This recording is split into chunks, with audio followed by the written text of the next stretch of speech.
on the original series.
I overheard a little of that conversation. I'm sorry to hear that.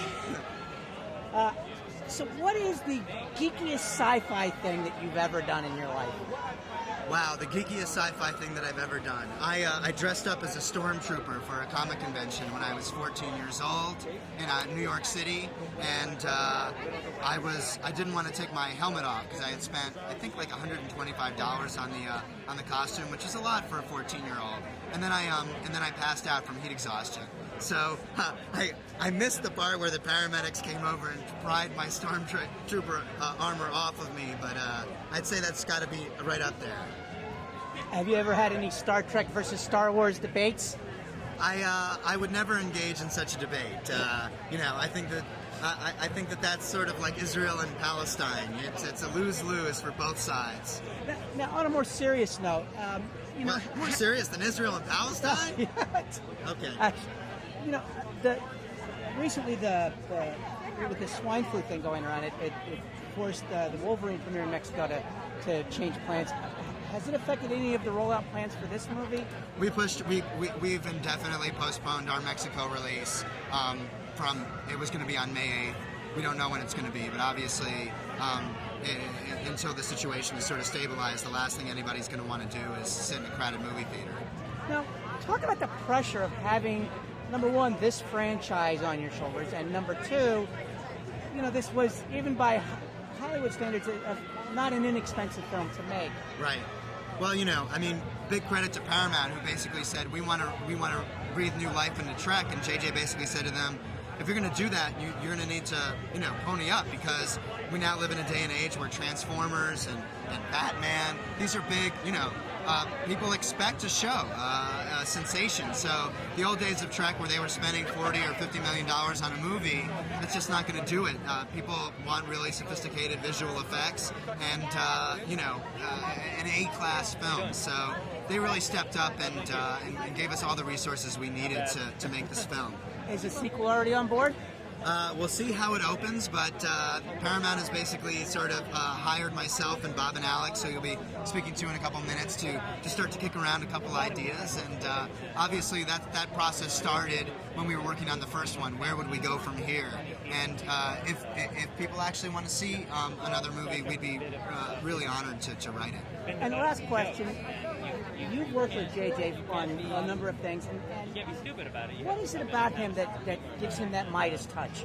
So yeah, there's. You know, I think that that he looks at things with a fresh eye, and basically he's not afraid to take risks. And there's a part in all of us that goes to the circus, and you watch the guy up on the high wire, and you kind of want him to fall because that's exciting. And JJ's that guy. You know, he does things where you go like, wow, that's kind of a bold choice. It could be a complete and total catastrophe, but that's the only thing worth doing.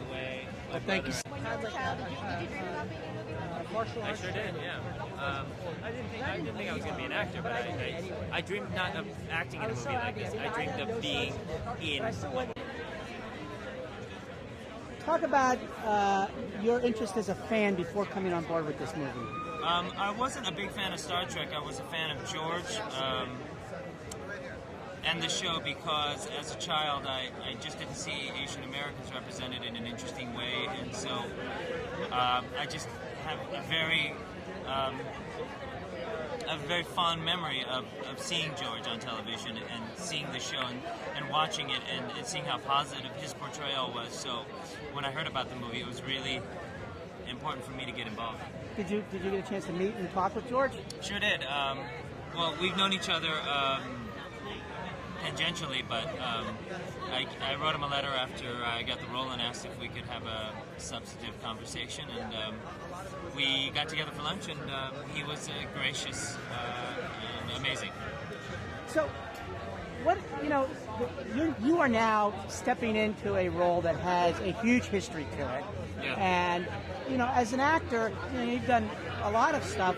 Is there added pressure when you step into something that so many people have so many expectations of? Yeah, although it's not healthy to bring that in. It's only going to paralyze you and make you look stupider. So, and I actually told George that at the meeting, and I said, I was really nervous, man, and he said, relax, people are going to be calling me the old guy that played John Cho. And it made me feel, that little joke made me feel good of going forward, and allowed me to kind of forget about the stuff and do my own job. What's harder, comedy or action? Boy, that's tough. It's different, yeah.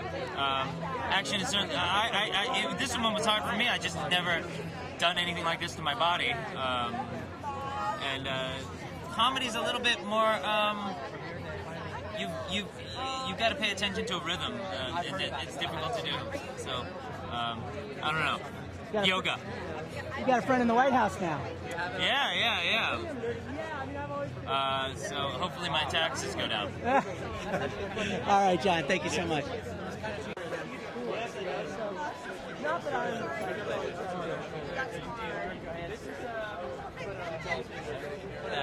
Hey, I'm Anton. Hey, I'm Anton. Very positive. Hey, I'm Anton.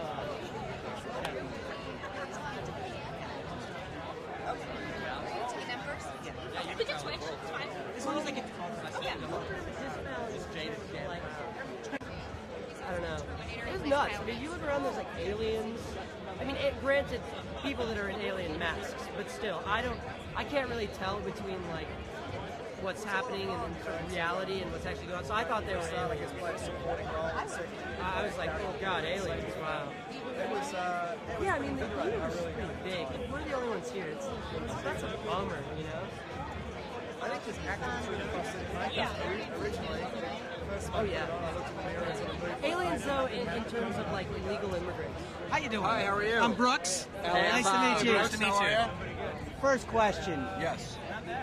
Talk about managing expectations in creating this movie.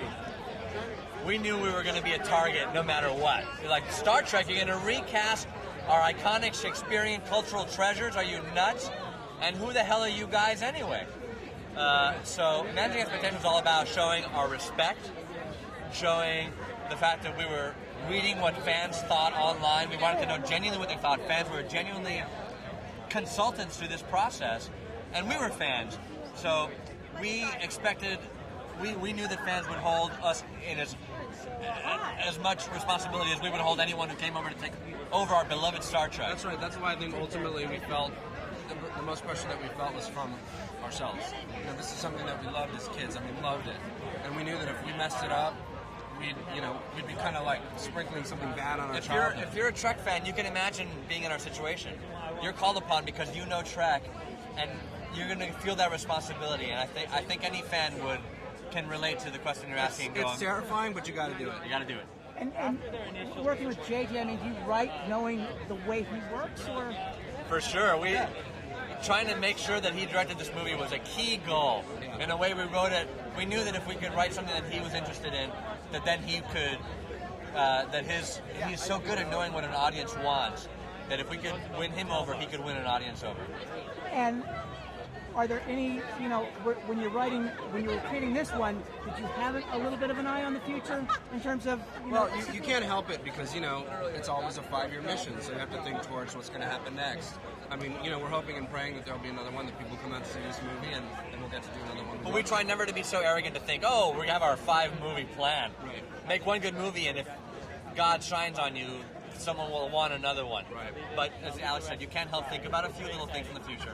But there is buzz on this movie. I mean, this is Very the lucky. most Yes. talked about movie that I've heard in the last year. We're holding our breath till next weekend. Yeah, it's like a week to go, and it's nice to hear nice things, Right. but until next week, we can't breathe. And has get a little serious here for a minute. Sure. Has this swine flu thing changed the rollout plans internationally in any way? I know that in Mexico it's changed things, and certainly no one should endanger their health for a movie. On the other hand, this movie is about being brave in the face of adversity, and, just be smart. Great. Well, thank you both, and good luck. I really do hope this movie is Thanks.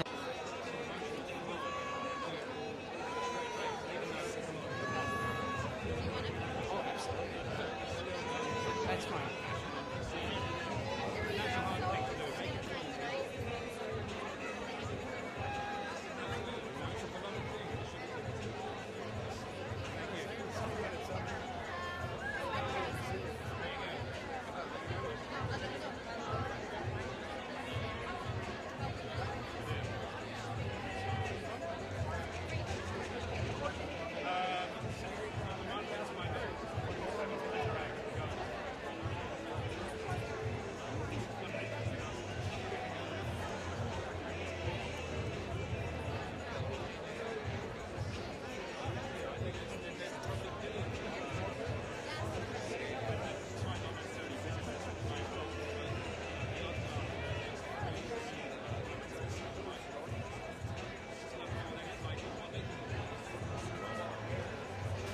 Oh, sorry. Okay, sorry. We're going to do 2 questions here. Okay. First of all, you're playing a role that defined what a Scotsman is for a lot of ignorant Americans. Right. What was the most challenging thing about taking on this role? I think it was just doing the role, doing the role proud and doing James Doohan proud, not going in there doing a facsimile of him or trying to be him rather than the character. I think I tried to approach it like he did when he first got the script that first day, was to just look at the character on the page and come from that, And what is it about JJ that really just everything he touches turns to gold? He's just inordinately talented, the man's an absolute... he's a genius, I think. He's got an incredible energy and an incredible talent. He has an eye which is so sharp and a positivity on set which is infectious. And it really works. And I think, this is his second film.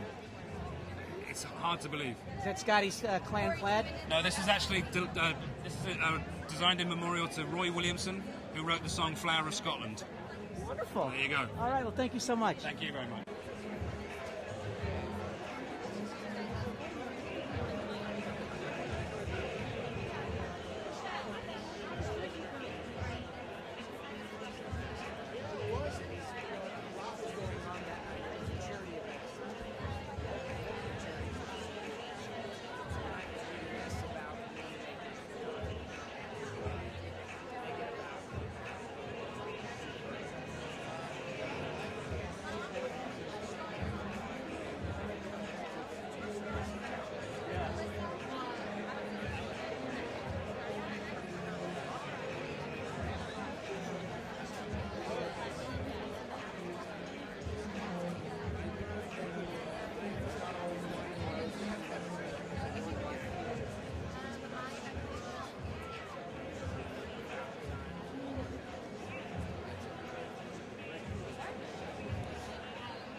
Star Trek legacy, more than 40 years old now. You think you might want to be able to keep it going another 40? I am so excited about this film, and we might have 2 more coming up depending on how well this one does. I love the character. I gotta go to this thing.